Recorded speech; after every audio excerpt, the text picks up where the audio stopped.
welcome to another episode of Asexualized, My Asexual Life. This is a place to be for education about asexuality, all things asexual, and I share my own asexual life journey in order to help you and yours. If you haven't already subscribed, please hit that great big subscribe button down below. Please hit that bell icon to get notified every time I go live like now or post a new video. And don't forget to give this video a thumbs up as we go along if you're enjoying any of the content. So thumbs up is great. I really appreciate it. If you don't know who I am Sandra Bellamy, author of Asexual Perspectives. Here's the book. Asexual Perspectives, 47 asexual stories, love, life and sex, a celebration of asexual diversity. So really big book. The link is below in the description if you want to check that out at some point. And I'm also the founder of asexualise.com and founder of Asexualise Academy. Thank you to whoever's watching me now. I'm really pleased to have you here. So I wanted to do a very special episode today all about kissing. I'm a bit earlier than I usually do my live streams, but I was reading this amazing blog post and I wanted to share some of the content with you because I know a lot of asexuals, they're not too into kissing. I am, but there's quite a lot of asexuals that aren't. They don't really understand why people like kissing, what's enjoyable about kissing, what's the point in kissing. And so from a personal point of view, it's quite frustrating when I'm trying to find someone for a romantic relationship because, you know, I strongly desire kissing to be part of that relationship. I love kissing like a hobby, like an art form. I love it in and of itself. But why do I love it so much is a question that I could ask myself. Obviously, I love the feeling, but this blog post is very, very insightful. And I thought it might help you guys out to understand why some people do like kissing, why some people enjoy it, and you know, like what's the benefit of it, if you like. Okay, so I found this blog post. This was on a blog called Bustle, bustle.com, and it was really interesting. So what I was looking up is like this was interesting. I like kissing, right? I think I'm quite good at kissing, right? I have been told I'm good at kissing and I really enjoy it. And I like teaching a guy how to kiss if he's not like usually in like experiencing kissing. So if I have, for example, a guy I'm dating, or say I had a new boyfriend and say he happened to be asexual, which hopefully he will be, and he didn't really have much experience of kissing because he's not been in relationships before. Maybe he's never actually kissed someone before, because obviously a lot of asexuals, they're good in the sense they don't just like to have like one night stands or just jump into bed with someone or just, you know, randomly kiss someone. I mean, sometimes I randomly kiss someone, as in, you know, someone I'm aesthetically attracted to, like if I'm dancing or stuff. Not very often, but I do it sometimes because I absolutely adore the art of kissing. And it's kind of like, I've been single since 2011, which, don't forget, I love my single life, don't get me wrong, but I have this big kissing need. And this blog post is so insightful into why I actually get so nearly to be a kissing addict, if you like. And I thought this was really interesting, you know, hearing this from some blog that's got nothing to do with me, but I could really relate to it well. So this blog post is called 21 Ways Anyone Can Be a Better Kisser. Obviously, if you're not into kissing, then I appreciate this post or video might not be suitable, but I think it's interesting to know from a curiosity point of view, if you don't like kissing, like, why do some people like kissing? Like, what's the big deal with it? You know, why, you know? And so I think it's really important. I have to stress myself in my own experience. There's one thing I don't agree with in this article, and that's like, if someone kisses you badly, give them a second chance. I don't personally agree with that, because I can usually tell if I'm meant to at all date a guy or be in a possible relationship with him just by kissing him, right? Because I'm able to tell just by a kiss whether he should be friends with me or a possible romantic partner. So I'm not saying the kiss might be the best in the world. His kiss might still need he might need more experience at kissing to get better at it. He might need training, which I'm happy to do. He might need to like have more experience, which is fine, you know. People do, and kissing doesn't come naturally to a lot of people. That is why there's actually so much information on the internet about it.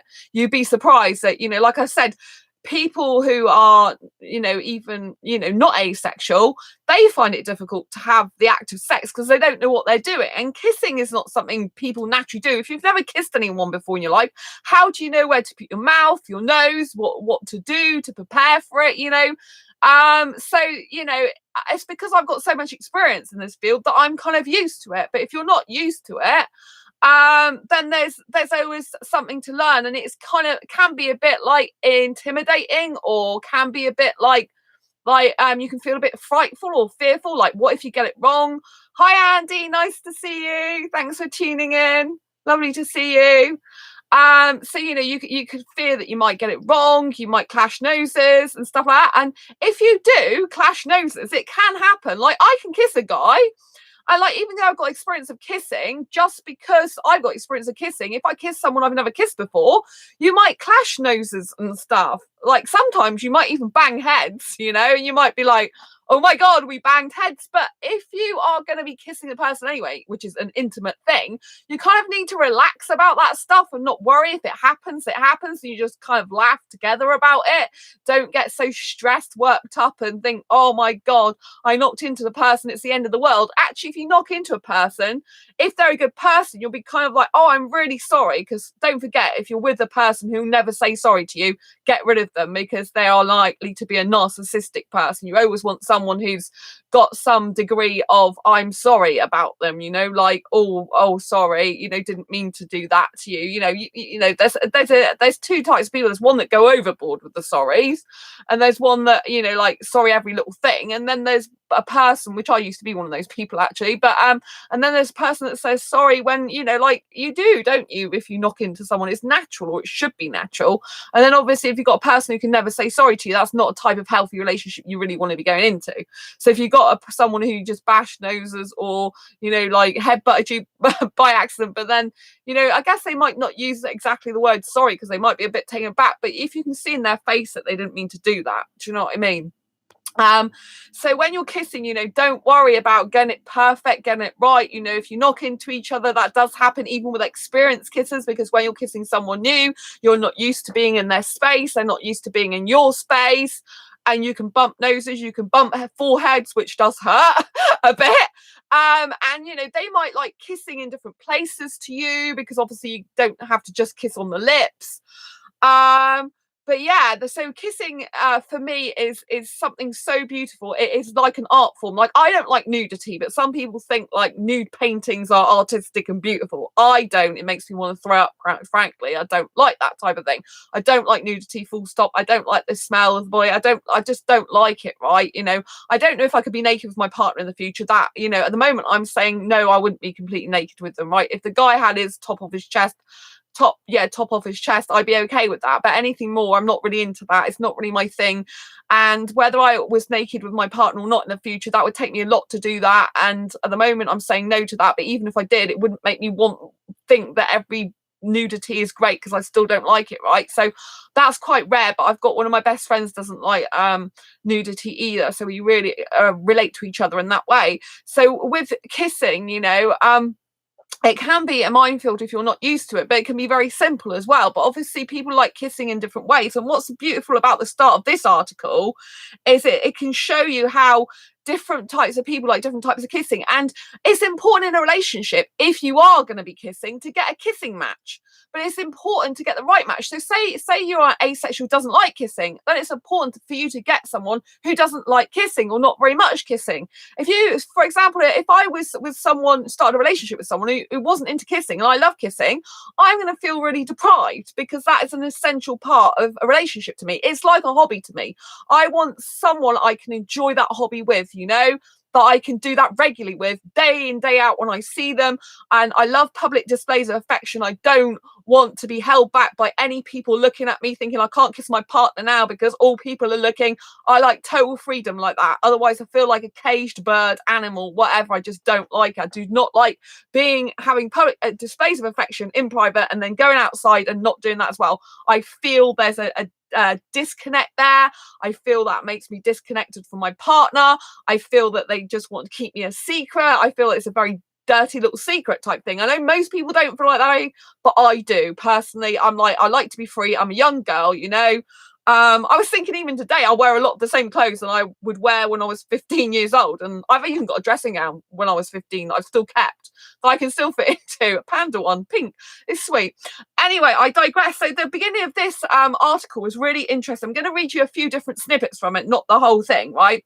So the start of the article is because kissing is important in love and sex, especially since it's usually your first initial physical contact with a new partner. A bad kiss can end things before they even start. A 2012 survey by the State University of New York at Albany found that the majority of people will end a relationship because of a bad kisser, with 59% of men and 66% of women saying they're due to someone who just can't kiss very well. So for me, it's not about whether they can kiss very well or not. It's about whether they can kiss right for me, whether I feel like when I'm kissing them, they're just supposed to be my mate. I don't know why, but I'm able to do that very quickly. I've done that in the past. I've kissed one of this guy I went out with. I knew his mum. I worked for his mum, and I went to a party, like a disco-y thing to do with a wedding reception, I think it was. And we got together that night and I met him the next day, right? And he kissed me and it was just like a lizard kissing me. It was gross. But not because he was a bad person, but because I should have not been with him in a dating relationship scenario. I mean, I basically became his girlfriend the night before, and then I had to I went away after this day with him. And, I had to say to him, I can't be with you in a relationship because I knew it wasn't right. I knew he was just supposed to be my mate. He didn't feel that way, but I felt that way. And so I just couldn't do it. I can tell the difference straight away. There's some people who are, like, I'm not saying that everyone I kiss is like, oh, you're definitely meant to be the one forever. I'm not saying that. I'm just saying a potential. So if I kiss a guy, I can tell whether I could potentially be in a relationship with him. As in, did the kiss feel like a romantic kiss, or did the kiss feel like I was kissing my mate, which to me is not what I want to be doing. I don't want to be getting intimate with just a friend, right? I don't want to be in their mouth. That's just gross feeling, So if you feel like just friendship for someone in my case, I don't want to kiss them. Obviously, some asexuals that want QPRs, queer platonic relationships, or to be in a platonic relationship, there may be a few aromantics that enjoy doing a little bit of kissing just on the lips, right? And that's like some relatives do that to each other, like some relations do that to each other. I personally don't usually kiss on the lips. I think my grandparents might have done that occasionally to me, very, very rarely. I feel weird about that. I don't think it's something that I personally should be doing with a family member, but occasionally that did happen. Very, very rarely. But so I'm not saying that there's anything wrong with you being just like that. What I'm saying is if that's all you want, then you need to get a compatible person, and maybe kissing someone just like that, even if they were just like real deep friendship of yours, might feel okay to you. But personally, as a romantic asexual and with someone experienced, I can tell straight away this person's supposed to be my mate, or they could possibly be and work out as in a relationship with me, because I didn't feel like we're a mate. I felt I got potential. They might not be a great kisser at that point, but I soon get them to be good kissers. I know I don't mean to like sound boastful or anything, but it's like I like kissing a certain way, and I kind of like take control a bit, I think, in that way. And I guess some women might not take control, but I do. And I can kind of I like control kissing. Like if you got someone going like that, it's just like a snake, isn't it? So I don't want someone like that.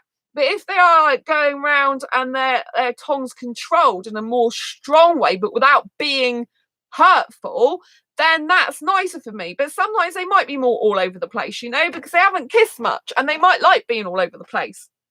So this is where it gets interesting, like more of this article. I do think that bad kissing is subjective.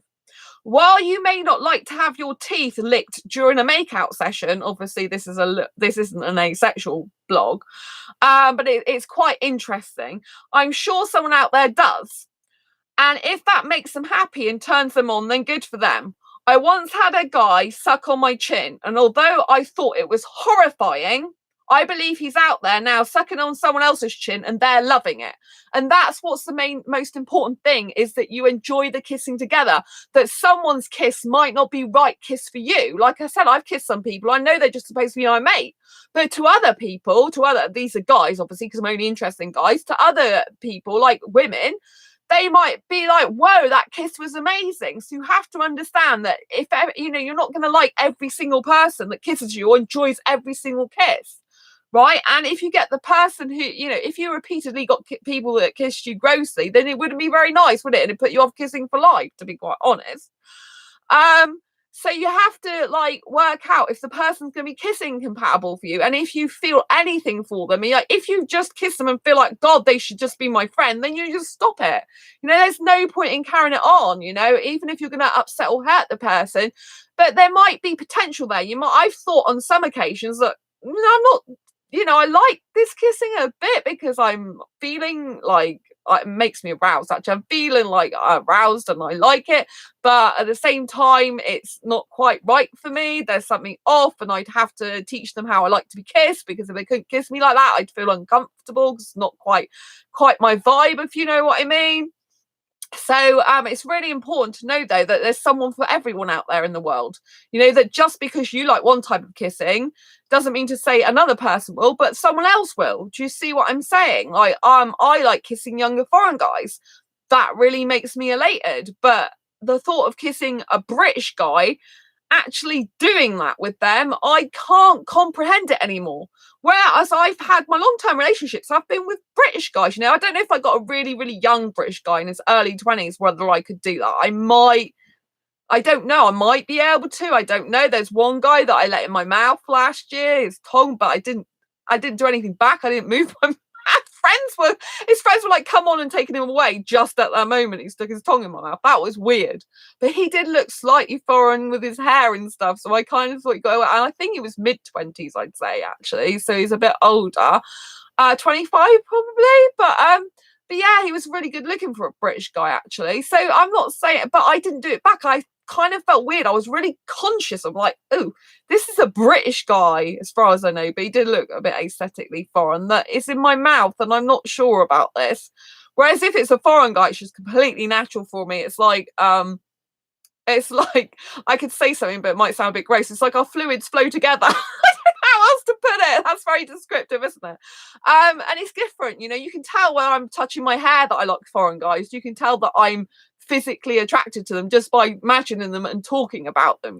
My eyes light up, my face smiles, and I'm like, whoa, because they're stunningly beautiful. When you're kissing something that's stunningly beautiful to you and you are feeling them close, it's just in the mouth way, because I'm not interested in down below the waist. It's just really beautiful. You can kind of get into them, they can get into you, and it's lovely. So right, this is why I like kissing so much. According to this article, I'm like, wow, that's what I'm talking about, people. That's what I'm talking about. So it says, according to research, the effect of a great kiss. According to research, the effect a great kiss has is like a drug. This is what I tell you. It's literally like being high. As the body's most prominent erogenous zone, did you know that? Most prominent erogenous zone, and packed full of 12 cranial nerves that shoot impulses to our brain, an awesome kiss can actually make you feel high, but without all those negative side effects of actual drug addiction. But no worries, you guys.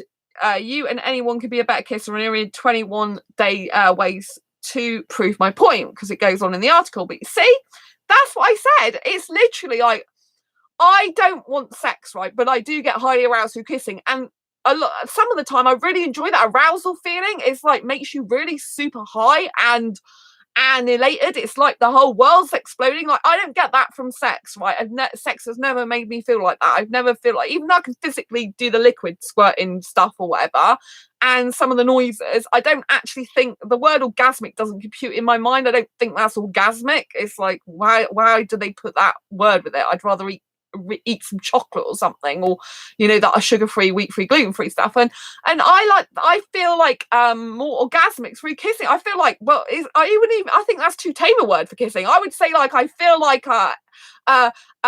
fireworks explode in the night. That's how I feel through kissing. It's like, pooh, like all the fireworks are exploding. If I get, obviously, someone I'm asexually attracted to, it doesn't work if you're kissing someone you're not attracted to. But if I get someone like a foreign guy that I'm asexually attracted to in his 20s, for example, and I'm kissing him, I'm super close, it is literally like the fireworks. They're going off, boom, boom, boom, and they're going boom, and you're like, oh my God, and I'm up with the fireworks. It's like the peak of hyper romanticism, I guess, because you are feeling romantic, you're feeling aroused with the romance, and it like shoots you up, and it's like you're on it's like you're flying in the sky like a superhero or something. It kind of goes hand in hand with hyper-romanticism. But if you're hyper-romantic over someone and you kiss them, you can just imagine how explosive it is. I don't feel that way about sex, but with kissing I do. It's kind of like you're a volcano erupting, but in a great way, and all your lava's coming everywhere and you're loving it. It's just amazing. But now it's kind of, I've like found this blog post. It's like, this is why it makes so much sense, because they actually say that it is like being high, because you release all these chemicals. You release all these these hormonal like chemical things from just kissing. You don't need the sex. People don't realize they don't need the sex, but then if they're not experiencing kissing and kissing doesn't give them an effect, I guess that's why they like sex, because they get that effect. I don't get that from kissing. I'm not interested, because I'm not sexually attracted to anyone. I don't look at a guy and think I want sex. I don't ever need the sex, you see, but I love the kissing. But in my case, I'm not a kissing addict in the sense I can kiss anyone. So if I was a pure kissing addict and just needed the kissing, then I would literally be able to kiss anyone. Like people who are sex addicts, they can pretty much have sex with anyone because they are literally addicted to the sex itself, regardless of the body that it's done through. Whereas with kissing, I would say I'm a kissing addict, but not in the hardcore sense that I can't just do it with anyone. It has to be someone I'm aesthetically attracted to and feel comfortable enough to do that with, without them actually going and forcing me to have sex with them, because obviously that is a big no-no. I have to reiterate that's a big no-no, and that's why I can't be with sexual guys, because in the first 5 minutes of kissing me, if you can imagine that feeling that I've just told you, and a sexual guy gets that, kissing is usually the bit before sex. It's like part of the foreplay. So if you can imagine the guys aroused like I am and they're getting high on that, then obviously it makes them want to have sex because they get high on the sex as well, whereas I don't. So that is like that's like the next stage for them to I guess, to make them higher, finish off, or whatever they want. But I don't get that. I don't even have to have the physical intercourse to get that, the result that they get. So I just think kissing is so wonderful. And I appreciate that not a lot of people in the asexual community, like I'll say half of them, don't really like kissing or bothered about it. But this would for the people of you out there who are listening now and who watch this show, who like some sort of more scientific explanation, some more sort of like theoretical reason why people love kissing so much, it's because of the chemicals that are released, the endorphins that are released that go to the brain and give you dopamine hits and stuff. So going through this article again, there was something else that was really, really good for asexuals actually. So where was it? Right, there was something to do with tongue versus lips, and then I want to get to the other bit, which was really good for asexuals, I thought. It says, true story, some people are more into lippy kisses, whilst others prefer more tongue. This is definitely something to discuss so you can get on the same page, although I think a lot of us can agree that tonsil hockey is never fun. So when you are looking for an asexual relationship, or even if you want a clear platonic relationship that might involve the minimal kissing or no kissing at all, it's so important that you speak about this beforehand. It's no good. It would be no good me getting into a relationship with someone that didn't want to kiss. It would end before it even started, because I can't not have that. It's like a hobby. I even kiss myself on my arms and stuff, like when I really need the kissing, because it's like, one, it's good to practice on your arms anyway. Do you know what I mean? Especially if you haven't got much experience, it's good to practice on your arm. And also, even if you have got a lot of experience, if you haven't kissed for a while, because obviously as an asexual person, I'm not going around just going kissing everyone, right?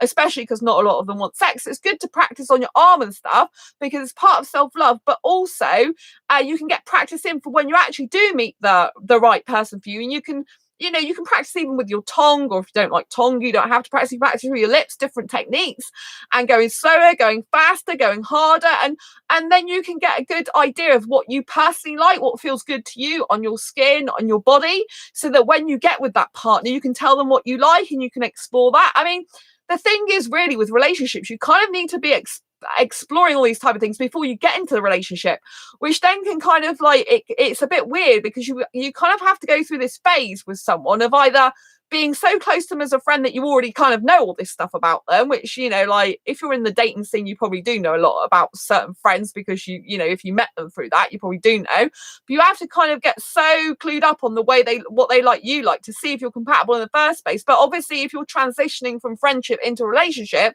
there has to be some open discussion about that before you kind of get into the relationship, ideally. Because if you get into the relationship and it just doesn't, the kissing and the physical stuff just doesn't work out, it's going to be like, like, you don't want to spoil your friendship. You want to remain friends, right? So if it doesn't work out, you can still be friends afterwards. But ideally, you want to make sure you've got all your cards on the table and you've got the most matching cards possible before you go and play your deck, if you like, know what I mean.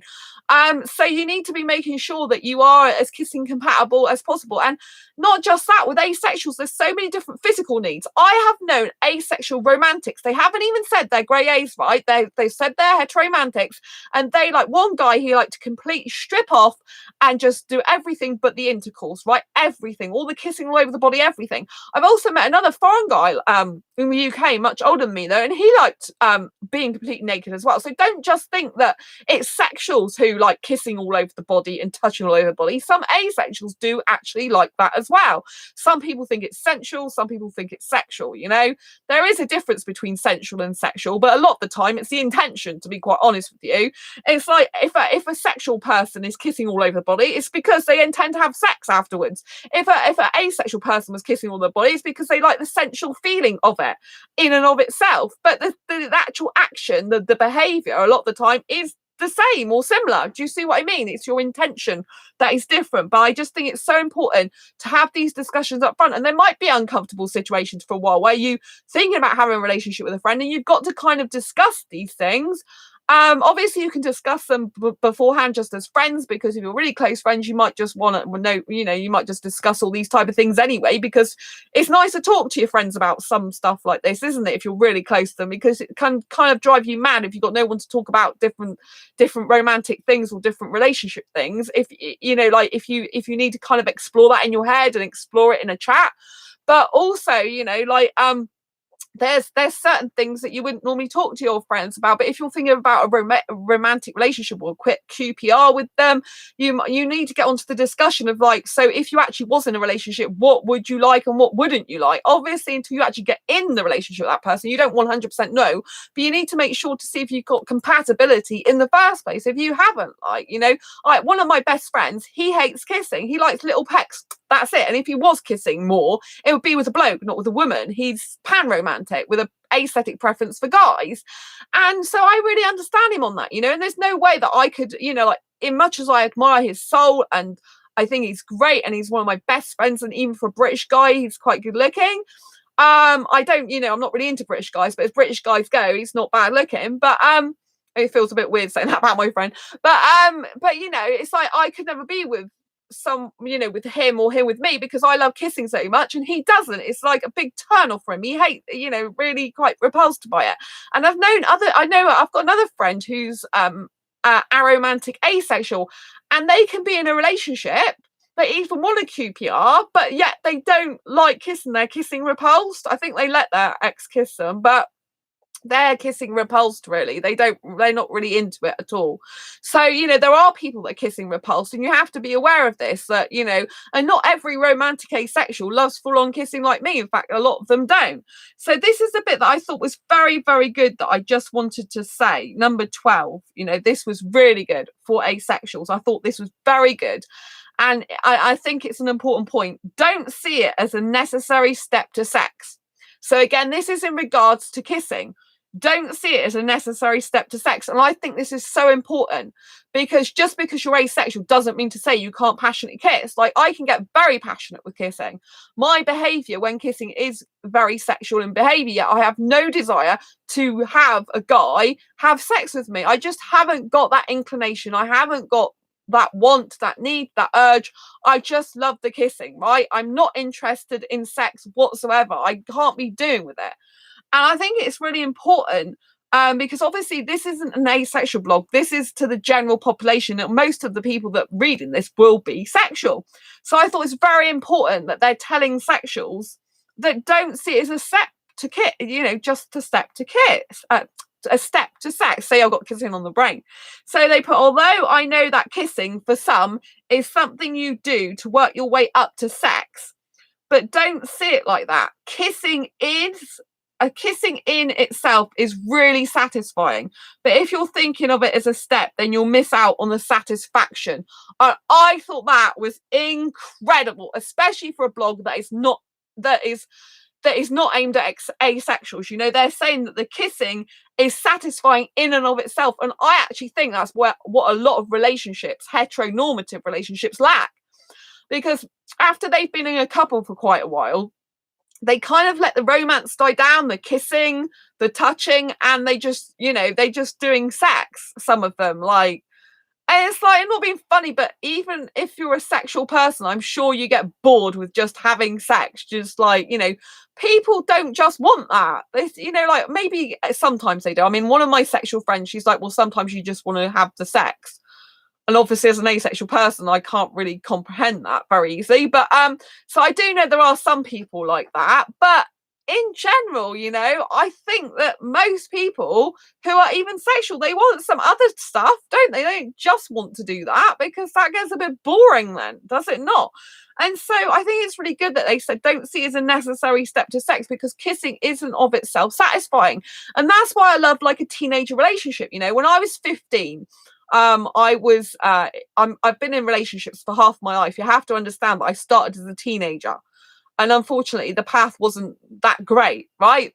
But I started as a teenager. I actually had my first relationship when I was 6 years old, but I try and forget about that. It wasn't a very good experience. But from 15 years, even I'm not sure even if I was 14 when I first started having like relationships in my teens. I was definitely 15, I know that.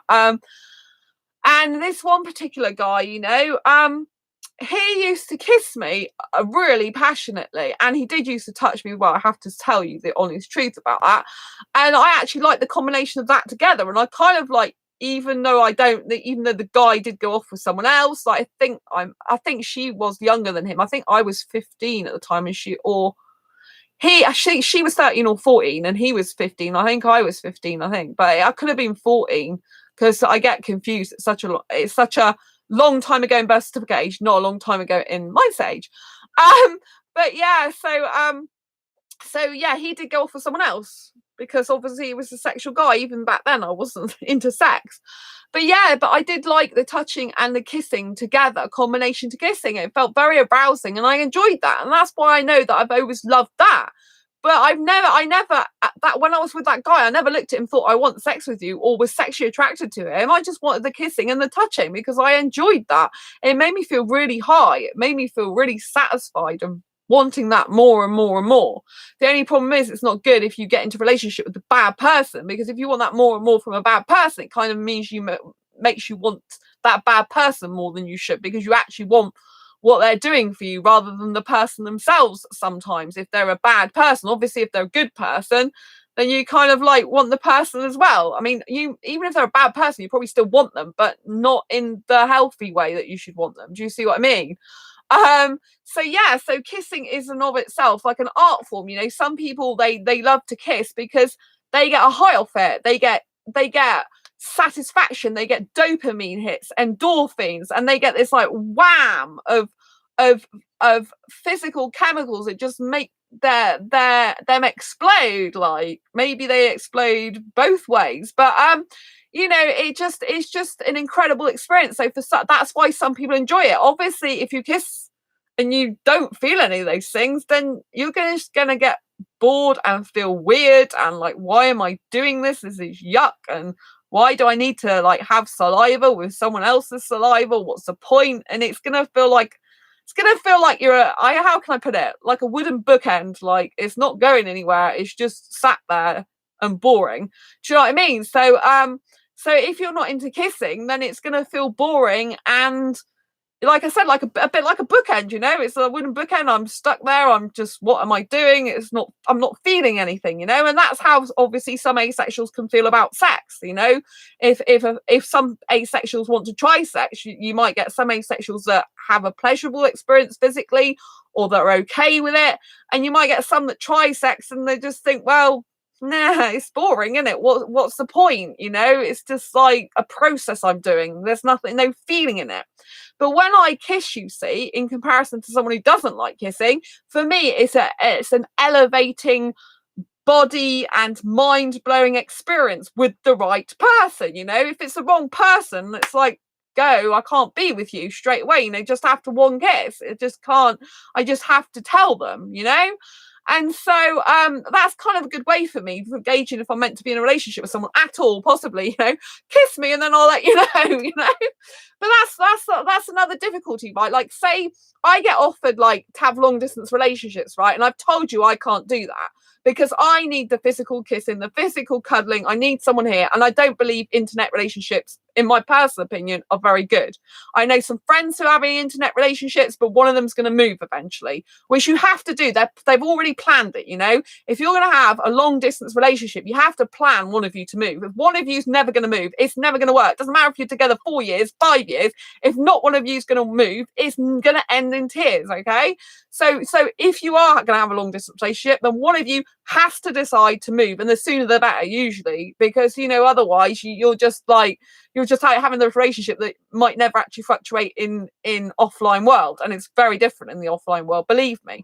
And so it's really important that you get the kissing compatibility. Like, if a foreign guy, right, for example, didn't live over here, he would have to come over and visit me first before moving over here, just to see if we're compatible. Like, if I can't be physically close to him or trust him, and if I can't kiss him, it'd be no good. I don't want a foreign guy coming all the way over here and then all of a sudden I kiss him and think, oh, actually, we're just better as mates. I don't feel that way about you when I kiss you.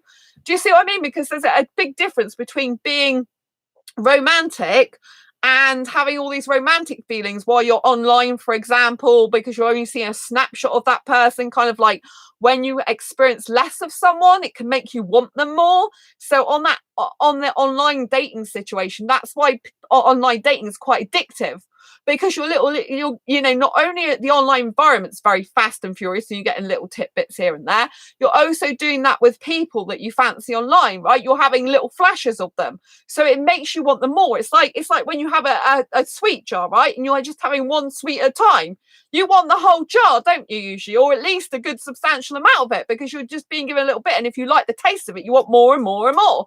So that's why online relationships are very addictive. That's why it's very difficult, because that's why people get into them very quickly. They've got a lot of emotions going on. They've got a lot of romance. They've got all these feelings flying around, because it is a bit like an addiction with the feeling it gives you. It can release endorphins when you get a message going, oh, I love you, or hugs, or, because this is the type of thing you normally get in a relationship. If it's a good, healthy relationship, you normally be wanting to express your love to the other person. I personally don't believe you should go a day, really, when you're speaking to someone without saying I love you. I think it's important, in a relationship, to maintain that healthy, loving, romantic side to your nature, that you message each other I love you and stuff like this. You keep the flame alive.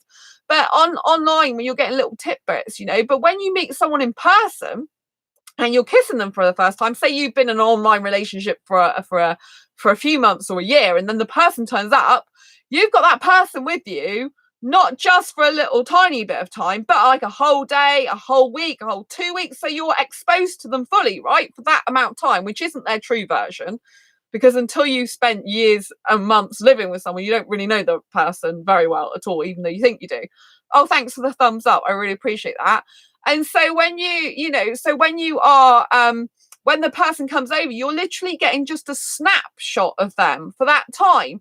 And you may find that as you spend like a whole day with them, you haven't got that constant little bit of like them. You've got them in your face 24/7. You've got if you are doing a long distance relationship, please don't just one of you move. Go and spend some time with them in a holiday situation. Go, because even though you're only going to get a snapshot of each other, you're still not going to get the full whack of each other. You need to be able to see each other in person before you can decide if it's going to work. There's a very big difference between talking online and actually sharing a bed with someone, kissing someone. If you're going to live together, like doing the household chores together, they're going out to see their mates, you're going out to see your mate, like you want to go to bed at like 2 a.m, they want to go to bed at 10, in the evening. There's a very different dynamics when that's why I don't want to live with someone, because I just want to get on with my life. I love my life. I love my home. It's just incredible. I do not want someone living with me that's going to upset. Well, I've already got a good thing. Don't break something. Don't fix something if it isn't broken, they say, because if something's so good, you don't want to break it, right? You only want to improve your life, so I want a guy who's going to be moving to live around the corner from me, not living with me. So it's really important that if you are looking at online dating and relationships, that you know in your head that until you meet that person in real life, you're not going to know. And you can tell a lot by a kiss. But if you don't want kissing, you have to have this conversation up front. You have to be saying this stuff. And this is why it's so awkward, because you kind of will have to talk about some physical stuff with a friend. If you want it to turn into a possible relation, you'll have to talk to them beforehand. There'll be like this big difference between like they're your friend and then you'll go in the grey zone for a bit until you decide for each other where you're right for each other to either just be friends, carry on being friends, or whether you want to really get close together, right? But you'll have to have this grey kind of conversation. I mean, it can just happen. You could just kiss, fall in love. You haven't. I know people, like I know a couple who are not asexual, right? They knew each other's friends, I think, for 7 years, right? They didn't feel they wanted to be in a relationship. They just felt friendship for each other. This is a person I knew. I still know him on Facebook. He's still my Facebook friend in my city. And he said they were friends. They didn't think they'd be in a relationship. And then all of a sudden things changed. Wham. And then they decided they had all these feelings for each other. And they got together and got married, and now they got a kid. And that all happened quite quickly. I think they've known each other 7 years before they got into a relationship, because all they wanted was friendship. Then within a year, they kind of like got married and was living together. But they knew each other very well. They were like bestest friends for 7 years. They knew each other inside out and backwards, I think. And so the relationship came together. It's a very natural relationship, because I was talking to them both as a couple at one point when they just kind of got married, got together, got married, and baby was on the way. I see him sometimes with the baby because they live, I think, not far from me. And so, it's like, don't think that just because someone's your friend now, they might not be more than a future, but don't think that your friends might not just stay your friends. You don't know what's happening in the future, but you have to be really good friends with someone first. There's a guy I liked on ASAP recently. And I did ask him if he had any romantic feelings for me, right? And he said at that point that he was getting over his ex still, and so he just didn't think of me like that. And I was like, fine, because I just like to know where I stand, because I'm a hyper romantic. I said, it's no problem. I'll still look around for other romantic interests, right? Which I have to do anyway. I am not gonna ever get into an online relationship with someone long distance. It's never going to happen. I don't care how much I like the person, how much they think they might change my mind on that. It's never going to be changed. I need someone in the UK who I can physically see and make my mind up about, right? Who I can kiss, I can touch, I can hold. I am not going to go with someone, however much I like foreign guys, I'm not going to be in an online relationship. I get asked regularly. I've got marriage proposals, yeah, because they want a visa, right? Not this guy I'm talking about. Other guys want a visa, marriage proposal visa. I'm not going to do do that. I'm not interested in getting married. Even if I really love the person, I don't actually like the concept of marriage. I'm not into that. It's not me. I don't want to be doing housework for a guy. I don't want to be cooking clean for him. I want a guy who'll just be round the corner from me, who'll live in his own place, do his own cooking, his own cleaning, his own washing. We come together for dates. We come together for cuddles, love, happiness, sharing our world, planet, universe, our emotion. I want us to emotionally support each other. I want us to be there for each other. I want us to be deepest friends. I want us to go out and experience experiences together. You know, I don't mind being indoors with them sometimes because you can't afford to go out all the time. So maybe we do go around each other's places, but like I can bring my own food around their place. They can bring their own food around my place. And it's just like fun. It's just a very easygoing, natural relationship where you're not putting on the other person to like wash up after you or wash your clothes or clean up after you, you know? And, you know, like, so when you have the actual quality time with them, because I believe in quality time more than quantity, you know, I can't see someone currently 7 days a week. I don't have the time. I haven't, you know, like if I can't do my business stuff, my mind is like stressed out. If I've got a guy that I want to see a guy like a lot, don't get me wrong, the wants there, but I can't physically do it because if I don't get on with my blogging, I mean, I'm behind this month because obviously, you know, my website was hacked last month. I'm still dealing with the aftermath of it. It's back online now. It's all fine. But, you know, I've got to change web hosts and stuff. So I can't be seeing a guy 7 days a week. I can't be doing it once or twice a week is all I can do. But it doesn't mean to say I don't want to hear from him regularly, like daily or most day. Well, really daily, to be quite honest with you. And, you know, if we live around the corner from each other, we're always there. So if one of us is really ill, like, I don't want to do shopping for a guy, but I mean, because I have fibre anyway, so I have to carry a shopping trolley to do my shopping. But if the guy next door, like he lived near, well, he won't live right next door because people aren't moving from where I live because it's so beautiful around here. But if someone lived like across the road from me or around the corner and they were really sick, then yes, I would trust them not to be like my ex, because I have an ex every time I was sick, he was sick. You know, it was just attention seeking and not nice. But a guy who I was in a loving relationship, who was a kind, caring person, yes, I'd go and do some shopping for him. Of course I would if he's sick. You know, I'd go out and go out of my way to spend time stocking up. He can give me the money for it and I'll stock up and go and get the shopping for him and then drop it off to him, you know. I would do that type of thing, you know. Obviously, you know, but the whole point is you live independently, but you're very close together and you're there for each other whenever you need each other, and you make regular times and dates to see each other. So it's quality time. But obviously, I can't be with someone who I couldn't enjoy kissing with in intimate moments. And you can never get that over the internet. If you want intimacy, if you want physical intimacy, you cannot tell with someone in over the internet, like even if it's a long period of time where, you know, you can't tell exactly what it's going to be like when you're intimate with them and you're seeing them all the time. Because like I said, on the internet, you're exposed to little bits of them, so you want more of them.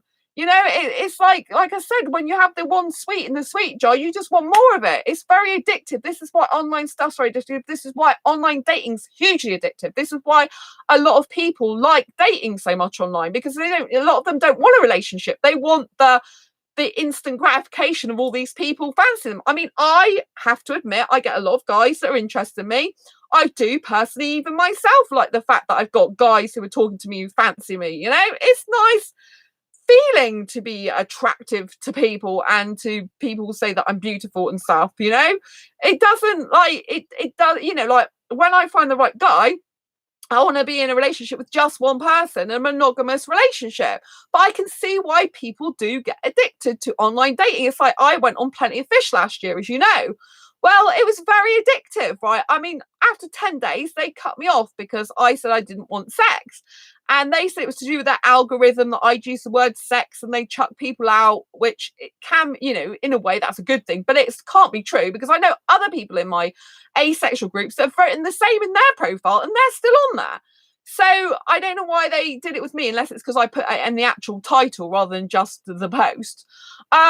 But anyway, you know, I'm glad that they took me off there because otherwise I was spending like 4 hours a night on that. I was personally trying to find a foreign guy in the UK that looked from his profile like he might possibly be asexual. Amongst all the heterosexuals, a lot of them really wanting sex on there. So it's very difficult. So I had to like type in my filters, like the age I wanted, the type, you know, like ethnicity, you know, I could go through different ethnicities. You know, Indian's my favorite, so I went to that first, and then I would type within certain amount of miles from where I live, and then I'd try and hone down the people, but you know, they just really, most of them just weren't suitable for me. They weren't the right, you know, they were sexual predominantly. But you know, I had guys on there that regularly were messaging me. Particularly like two brothers, like two foreign brothers, but they were highly sexual. But you know, you kind of like, you do like, if you're a person who does like attention, I do like attention, I'm not gonna lie, I like attention in a relationship, I do like attention. If I didn't like attention, I wouldn't really do these videos at all, would I? If I wanted to be like a wallflower and hide under my pillow, I wouldn't be on YouTube, would I? So you know, I'm being honest with you. You know, I don't like attention from a guy that's in a relationship with another person though. I have to be very, very strict with that. I like attention from guys if they're single, I'm single, but I do not like attention from guys if they are in a relationship with someone else. I'm like, go and speak to your woman. Go and speak to your wife. What are you doing talking to me? I've messaged guys that before. I've had a guy on Facebook who was foreign, and he started messaging me. I looked at his profile, I said, you're married. I said, don't be talking to me. If you spent as much time talking to your wife and said these nice things to her as you're saying to me, your relationship would be really good. So go and speak to her. So I'm not the type of person that if some guy's talking to me behind his partner's back, that I want that. I categorically do not want that. If I'm single and the person is single and they're saying I'm attractive, I'm saying they're attractive, I'm good with that. I'm fine with that, even though I don't want sex, because I think, well, that's nice, isn't it? You know, and I'm not saying that no guys in a relationship can ever think another person's good looking or beautiful. And I do know that some people will tell other people they're beautiful or good looking, but you know, I kind of a bit like, up in the air about that. But you know, really, honestly, when a guy starts telling me I'm really good looking or attractive and he wants to talk to me more, get to know me, if he's got a wife or girlfriend, I'm like, go and talk to them. I'm not interested. And usually I block them because I don't agree with that. I'm like, why did you make the commitment to that person, right? If you're single, you've committed to being single, right? You're single, you're young, free, single, whatever, right? You've got no relationship. You don't have to tell you don't have to tell anyone anything. You can enjoy all the people telling that you're attractive or whatever. But if you're with, I'm not saying that if someone comes along and is married and says I'm attractive, that, you know, really, I don't even like it that much, but because they're with someone else. But do you know what I mean? It's not the end of the world. But if they're like pursuing you and they're in a relationship, I just think that's totally wrong. It's not who I am. And online dating can be very difficult because you know you can get a lot of people that are in relationships that they're online dating as well, and I don't agree with that. I get people applying to my asexual groups. Some of them are polyamorous, right? But meaning they can be with multiple people. They are in multiple relationships, multiple people. But some people, they just come and apply to my groups. So I'm thinking, I don't think you're polyamorous or polyamorous, however you pronounce it. You know, I think you're just married and you're just like after, because you think this is a sexual group or something. So I just block, you know, like delete them or whatever, you know. And it's like, crikey, why can't people be appreciative of the people they've got in front of them right here, right now, you know? Like, you know, the person that they're with, you know, I don't want to get into a relationship. I'll make it perfectly clear. I do not want to actually get into a relationship until I'm certain that the person's the one for me, because I'll just keep searching, won't I? Because, you know, like you will, unless you're dead certain that that person's the right person for you, you'll just keep subconsciously searching for someone else, right? So you want to make sure that person's the right person for you. You can change your mind. They have the right to change their mind. You have the right to change your mind, right? You know, you might discover that like 5 years down the line, sadly, your paths are going completely different ways. They want to emigrate to a different country. You don't want to go there. And you're just like, I don't want to be there. I don't want to be doing that. So that can be really, really difficult. But in general, you've got to get all the playing cards out in the beginning. And like I said, there will be this grey area if you're transitioning into a possible relationship with someone where you probably will talk more intimately with them. They might be about kissing, it might be physical contact with them, touching and stuff like that. And you might have to go for a bit of like to talk to them. But I think if they're really good friends with them, you really care about them, I think, you know, especially if you're already talking about intimate stuff anyway with your friends, then it's not going to be such a big deal. But if you like got this friend maybe in the background, I've had it in the past, right? In one of my old jobs years ago, I had this guy who fancied me, and I had no idea he fancied me. He was a very quiet guy, obviously different to me. Kept himself to himself. We didn't talk that much in work, but when we did, we were always polite to each other. And then it was actually when it was a period where I was briefly single. And he started talking to me and telling me how he felt about me. And I had no idea he felt like that, right? No idea. I never realized he fancied me. I never realized he was attracted to me. And so we did actually go out clubbing a bit. He wasn't really into clubbing. He did that for me because he knew I liked it, right? But when it came to like, he came around my place, this is years ago, he came around my place and we were watching a movie or something. I think he wanted to kiss me, but I didn't. I felt like I shouldn't kiss him, like I couldn't kiss him. So then I felt a bit of attraction in the sense that he was attracted to me, I guess, and I got on well with him, but I couldn't kiss him, and therefore I knew, like we're talking about kissing, aren't we? I knew that I couldn't be in a relationship with him. That's why, and he was a mummy's boy, right? He did what his mummy said. You know, he was younger than me, and he did what his mummy said. You know, and his mummy wanted him at, you know, like it was over Easter. I think his mummy wanted him there for Easter, and you know, like, and I wanted to see him. It's like, oh, can't, I'm with my mummy and dad, and I'm like, oh, I can't be doing with the guy who's a mummy's boy. Yeah, I need a guy who's strong and knows his own mind. And it doesn't mean to say he can't spend time with his mum. It's good if a guy spends time with his mum, right? It's great because it means that it's you know, they love their mum, they're good with women, usually the guys who get on well with their mums. But there's a big difference between, I want to spend some time with my mum, like, you know, like a regular guy would, and, oh right, I can't see you because I'm seeing my mum instead all this time and my parents. It's like, no, it's like, I don't want that type of guy, you know. It's like, you live with your parents 24/7. Why do you need to spend all this time with them when I'm in a relationship with you and we've hardly seen each other? It's like you know, I just think that's overboard. You know, of course, like I don't see my parents. Like if I'm in a relationship with someone, I will still see my parents. I expect them to see their parents. I expect them to see their other friends. But if it's just like every bank holiday they wanted to spend it with their family and never see me on a bank holiday, that's weird, because for me bank holidays are quite like romantically coupley things, you know, together. I know some people have family traditions, but it's kind of like, well, invite me to your family tradition. You know, it's kind of like you want to be to a point where your family's actually like the other person. You can actually do some things with your partner with their family as well, not just have your family versus you. You don't want that type of unhealthy kind of like dynamic. You want a situation where like your partner, you know, like when I have a partner in the future, if I do, because I do love being single, I have to say, you know, like I want to be able to take them over to my parents, you know, and spend some time together. Like I'm not going to take them over all the time. They're not, every time they go to their parents, they're not going to take me every time. I wouldn't expect that. It's good for them to have some quality time with their own family on their own. They need that. That's their stable foundation. You know, I don't need to be there 24/7, but there'll be some times when, you know, you want to have togetherness, and I think kind of like bank holidays, Christmas, like birthdays, it's kind of like, really, you kind of like want to be with your well, I want to be with the persons or person that I love. Persons, I'm thinking of my friends because I'm thinking of my birthday. I'm thinking I'm going to be with my best friends for my birthday. I love us, my friends, so much. Oh my god, I'm just so happy this year. I am out with my two best asexual friends to Green Theme Park this month. This month now. Oh my god, it's not long ago. 24th of April. I cannot wait, and I have such friendship love for them, and I feel such love from them, and it's just incredible. So that's why I started saying persons, because my mind was diverting off relationships and onto my best friends, because they're just awesome.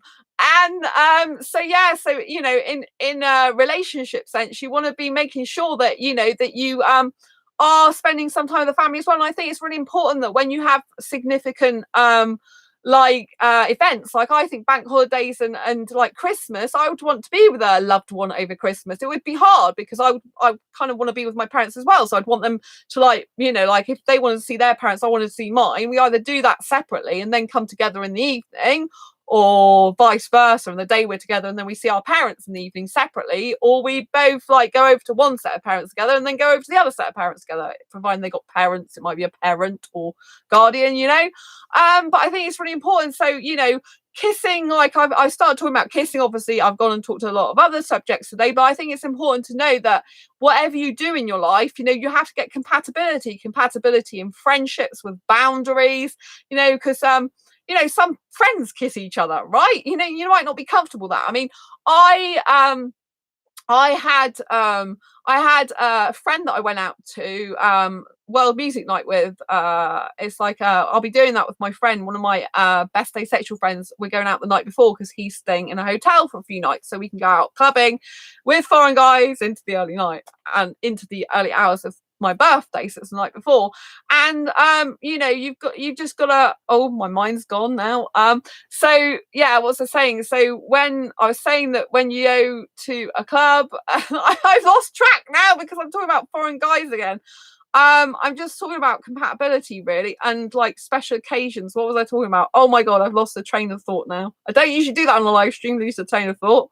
Birthday, yes, Andy, I'm so excited. See, I'm so excited by birthday. I can't even remember what I'm talking about anymore. I was talking about compatibility. It's really important to get compatibility, even with friends as well. It's important that you get people that are on the same page as you.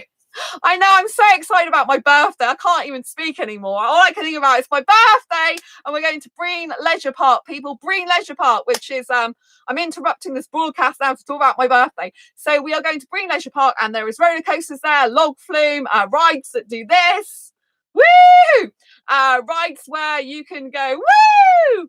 Whizzing around as well, and yeah, it's going to be so awesome. There's also a laser quest game there, which I don't know if I've told all my friends about yet, but there's laser quest, and it's amazing. You know, where you have those laser guns and you're literally firing at each other. Last year I did it on my own, but you have other people with you. We have other people in other teams, but I kind of went on my own. Actually, I got chatted up by this bloke who was older than me who had a kid. I was talking to the kid more than him because I have more in common with the kid, obviously, because I'm like a kid. And yeah, I fell over and tripped up and hurt my knee really badly. It took about 4 weeks, I think, to heal. But when I say really badly, it probably isn't bad for some other people because I got fibro. It just remembers the pain and decides to swell up longer.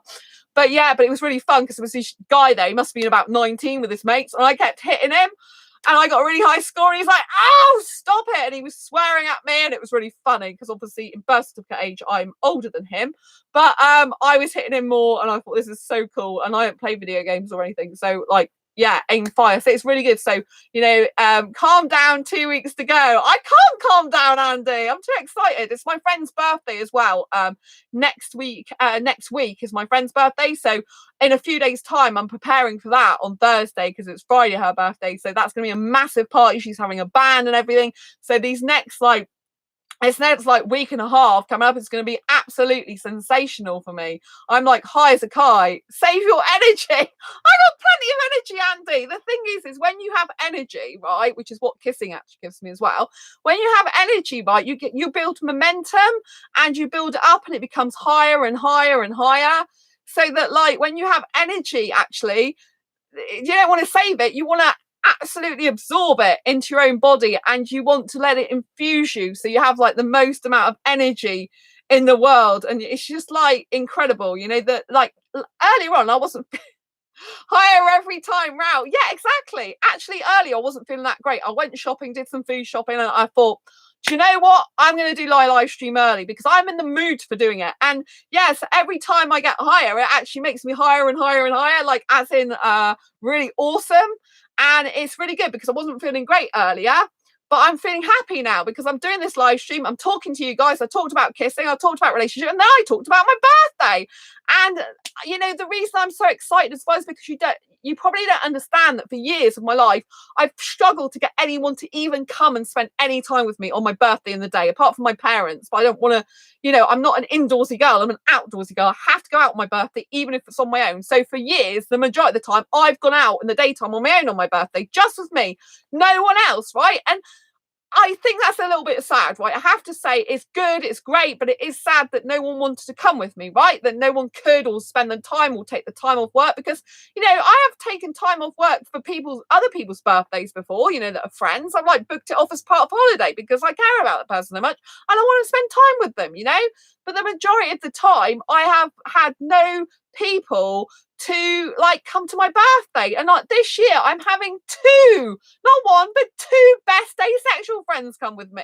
So how amazing, incredible, out of the world experience is that? Just thinking about it, it's just like explosive. You see, this is where you do not have to have sex to have an explosive orgasmic experience that is incredible, that has nothing to do with sexual stuff whatsoever. You can just get so high that you think of the experience, and it radiates throughout your body, and it makes you feel so amazing, like it's just like, it's just like fills all your cells with positivity and happiness, and it just makes you feel like super high, like you're flying in the sky, and you don't need any pills to be like this. You can just get high on life. And this is why I say, like, people are like, because I have fibromyalgia, right? I don't take any medication for it, and people are like, but you've got so much energy, which thyroid people don't have. I'm like, yeah, because I'm high on life, people. High on life and juice usually, but I haven't had any juice today. So orange juice. I mean, I've had one orange, but you know, I've had lots of rice noodles though. God, they were good rice noodles with lemon. So yeah, I'm just feeling amazing. I'm just feeling so excited. So make sure that when you are looking to get into a relationship or queer, platonic, or romantic, if you're looking for that, that you find out about kissing, you know, and that see if you're kissing compatible. Also, I was going to talk about friends with boundaries. That's what I was going to say. Make sure you get friends that have got the right boundaries as you, because some friends, they kiss on the lips, and that's what I was going to talk to you about, which I forgot. Me and my friend went to this place where I'm going with my other asexual friend, where I'm going with my asexual friend coming up the night before my birthday. And she's foreign, right? I have to tell you, this friend's foreign, stunningly beautiful, like every guy wants her. And so there was two foreign guys that we met at this foreign beats club, right? And they were like foreign, and they liked kissing on the cheek when you don't know anyone. So that's another form of kissing that people do to greet each other from some different cultures. So again, your boundaries might be a bit like, I don't want to do that because I don't like that. They're in my space. So it's important that you have friends and situations that make you feel personally comfortable. You know, that you actually get on with, that you have friends around you that you establish boundaries with, you have situations that you establish boundaries with, that, you know, like sometimes you might do something that makes you feel a bit uncomfortable because, you know, we do have to push through our fears and boundaries. So if you are starting kissing and you've never kissed before in your life and you're really nervous about it, that's okay, you know. That if you want to kiss, but it's just a case of you're scared, that's okay. You can still kiss, you know, just do it a little bit to start off with, just do it very slowly and gently work up to more, yeah? And if you've got a person that's experienced, they can help you out and guide you, or just take the lead, so you don't even have to worry. You just basically copy what they do or let them do whatever they want. Like if you're comfortable, don't let anyone kiss you if you don't want to. Like, I believe just as people like in sexual situations can be taken advantage of, I believe you can have like mouth rape, you know, people who are kissing repulsed. You know, if you kiss someone who's kissing repulsed and they didn't want it, that would be like mouth rape. So I don't want that, you know, don't do that. So if you don't want to kiss, you hate kissing, don't do it, right? Don't.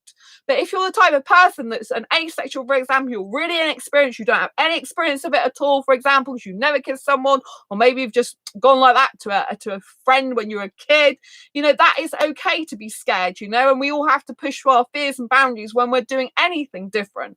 So that type of scariness is a good thing if the will's there to do it, just that you need the techniques and the skills and the experience to learn. So that is just a different case scenario.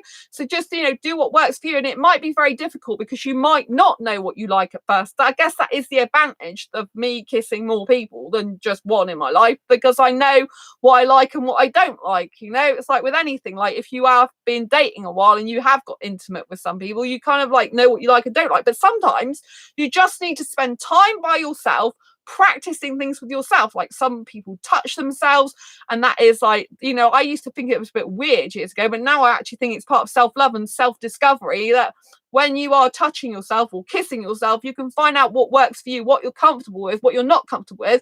So then you can share that in the future with a person that potentially you want to get into a relationship with. You know, I do know some asexuals, they will cuddle their friends, right? I'm not into that. It's a boundary I don't cross with my friends, you know. I will hug my friends, say hello, goodbye, but I don't go around cuddling them. Cuddling's like prolonged hugging for a long period of time. So as a general rule, I don't go around doing that. It's not something I personally go to do and offer. But some people, asexuals, do that. And they're comfortable. But you just have to remember, you've got to find other asexual friends to do that with if you're comfortable with that. There are, on meetup.com, there are cuddle groups, for example. You can cuddle strangers. It's not what I'm into, but what some other people are. So whatever you do with kissing, make sure that you're comfortable with it. Or if you're not comfortable with it because you're scared and it's new, then that's natural. But you're comfortable with the idea and concept of trying it and having a go at it. That's what I'm saying. And, you know, just take your time and enjoy it. Kissing can be a very satisfactory, a very fulfilling, very beautiful thing. If you decide that it's not for you, you hate it, then look for someone who also feels that way, who appreciates your point of view, who cares about you and loves you without needing that or wanting it or, you know, having it. But just remember that kissing can be a very, very satisfying physical expression, physical satisfying thing in and of itself. You don't have to have sex off it. And if you get into a relationship with a sexual person, be very careful, because if you just love the kissing like I do, but don't want the sex, you have to make it plain and clear in the beginning. However I kiss you, I do not want sex with you. And they will still try. Believe me, if a sexual is sexual, they will still try. They'll be going like, oh, you can kiss me a bit lower if you want. Oh, you can kiss me there if you want, you know? And they are leading up to sex, right? Because they're sexual. Obviously, if you get an asexual person who's highly compatible, you both like kissing all over each other's bodies, but you know it'll never lead to sex. That's much more of a safety net for you to have, you know?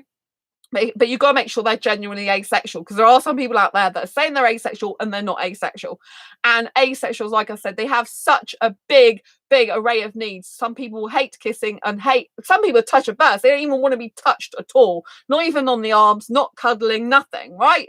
And then you get the other extreme where they want to strip off and do everything but the actual sex bit, you know. So you know, it's a diverse group. We're a wonderful spectrum. You have to realize that everyone's needs, likes, wants and dislikes are different. But in terms of this video, kissing can be a very pleasurable, enjoyable experience, because it kind of makes you high with all the endorphins, the dopamine, the beautiful chemicals that get released when you do it, if it feels that way for you.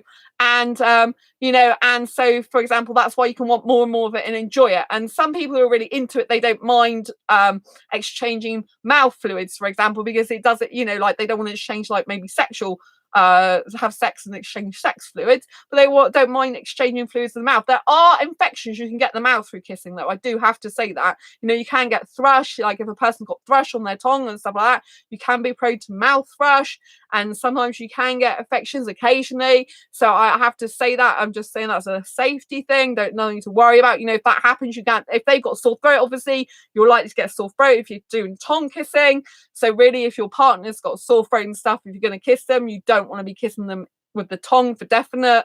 You might have to lay off kissing them for a week or whatever till they're better much on the lips. You might just have to kiss other parts of them.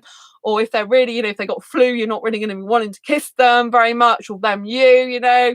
That's going to be something you have to negotiate, because you don't want them to feel it just because they're sick that you don't love them, right?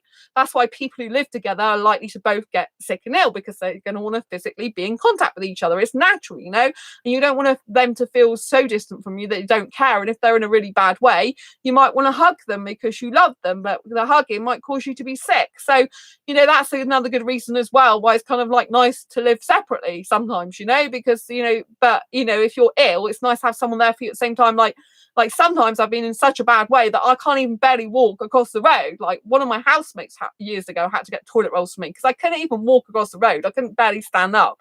And so that's, you know, a downside of being on your own and living on your own, is that if you've got no one there to help you out, it's really can be really bad. And that's why it's kind of nice to have that secure unit of if you're really having a happy, healthy, loving relationship. So, you know, whatever you do, if you're having kissing, just enjoy the moment, learn from it, play around with it, have fun with it.